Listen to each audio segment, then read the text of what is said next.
As I was getting older, every year was worse. If I was on the ground playing with the grandkids, it was horrible to even get up. I couldn't walk a block with my wife, and I'd have to turn around and go back. The pain was so bad, it was unbearable. And that's kind of discouraging because, I grew up in sports and active. Besides managing for the Messenger, I used to be an umpire as well. And it got to a point where I just couldn't do it anymore. Sciatic issues on my back.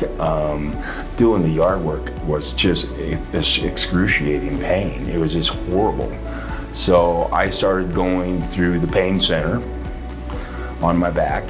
And he says, I don't think we have a back issue. We have a hip issue. So we took x-rays. He sent them to Dr. Miller. And honestly, probably within a week, I was in surgery.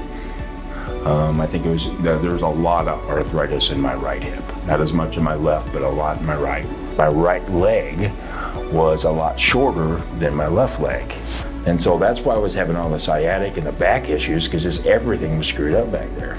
It wasn't one of those deals where the next day I felt good.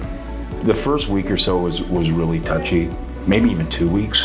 And when I would talk to Dr. Miller on a follow-up, he says, the arthritis in that hip was really, really bad. My experience actually, this whole process with the hip was really good. I had no complaints whatsoever. I'm walking better than I have by a long shot for probably the last 5. I can't remember how long that I felt this good. It's incredible. It's really refreshing to have my life back.